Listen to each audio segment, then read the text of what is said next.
Então, meus queridos amigos, eu sei que esse tema é um pouco sensível para o YouTube e também para muitas pessoas, mas eu tenho que falar.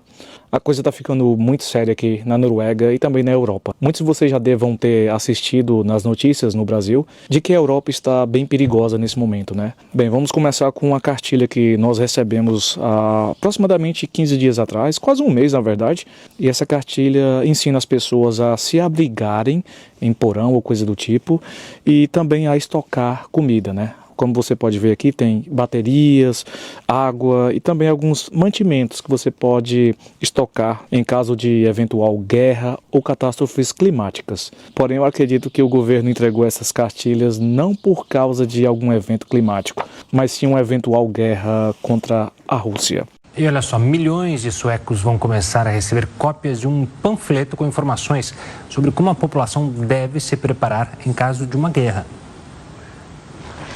A Suécia vai enviar para a população um guia de sobrevivência para o caso de uma guerra. A iniciativa acontece depois da Ucrânia ter recebido autorização dos Estados Unidos para usar mísseis de longo alcance em território russo. O folheto reúne conselhos sobre como se comportar em emergências como guerras, desastres naturais ou cyberataques.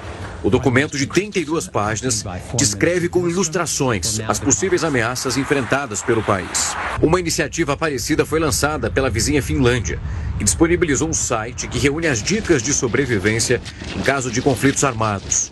Os dois países abandonaram décadas de neutralidade militar ao aderirem à Organização do Tratado do Atlântico Norte, após a invasão da Rússia à Ucrânia em 2022. O guia é uma versão atualizada de um documento que a capital da Suécia, Estocolmo, publicou outras 5 vezes desde a Segunda Guerra Mundial. A expectativa é que mais de 5 milhões de folhetos sejam enviados nas próximas 2 semanas. Olha só isso aqui para você ter uma ideia. Em caso de apagão geral, eles ensinam como você lida com isso. Também ensina a estocar comida. Eles recomendam que você estoque comida. E é algo muito, muito sério, em minha opinião. Eu nunca havia recebido esse tipo de cartilha aqui na Noruega, nos 5 anos que eu estou morando aqui. Isso é bem comum na Suécia, mas aqui na Noruega nem tanto assim. Na minha opinião, eu sei que tem muitas pessoas que vivem aqui na Noruega há muito tempo e possa discordar de mim, mas eu estou falando aqui da minha vivência de 5 anos, ok?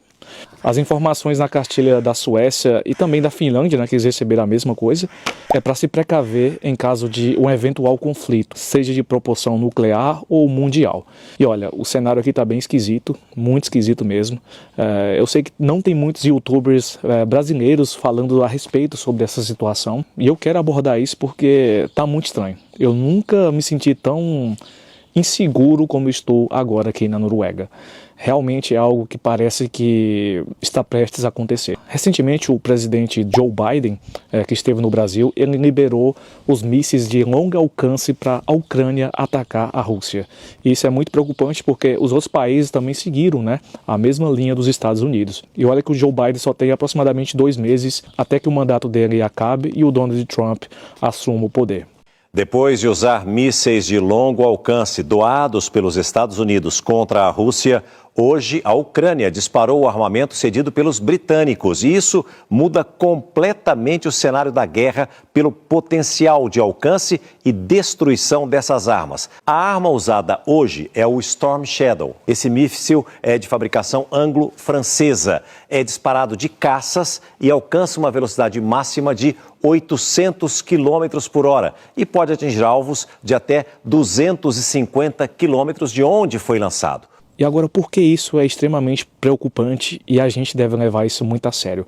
A Rússia tem ameaçado a OTAN e a Europa em geral inúmeras vezes de ataque nuclear, de uma guerra total ou até mesmo de uma terceira guerra mundial. E muitas pessoas têm ignorado isso, mas a OTAN e a Europa não têm ignorado essas ameaças. Aqui as pessoas realmente levam muito a sério isso, porque você sabe que na Europa ocorreram inúmeras guerras, né? Foi aqui que ocorreu a Primeira e a Segunda Guerra Mundial. E naquela época muitas pessoas não acreditavam que iria acontecer um conflito de proporções globais. Para você ver que a coisa está bem séria, neste exato momento existe mais de 10 mil norte-coreanos lutando em solo europeu. Aí você diz, pô, mas a Rússia é a Europa? Sim, a Rússia também é a Europa. E isso nunca ocorreu em toda a história. O assunto é o seguinte, os Estados Unidos confirmaram a participação de soldados norte-coreanos na guerra da Ucrânia.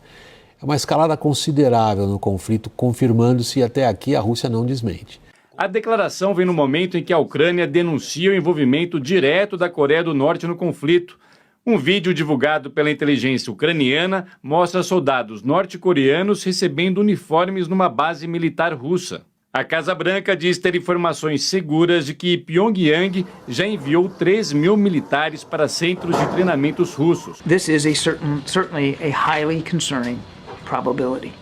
Um outro fato muito preocupante é que a Coreia do Norte também afirmou que iria mandar aproximadamente 100 mil soldados norte-coreanos para lutar nessa guerra na Ucrânia. E recentemente também a Rússia lançou um míssil balístico contra a Ucrânia. Esse míssil é um dos mais poderosos e foi usado pela primeira vez assim em uma guerra convencional. O medo de todo mundo é que esse míssil tivesse ogivas nucleares, mas ainda bem que esse míssil não tinha ogivas nucleares. Ok, agora eu vou dar uma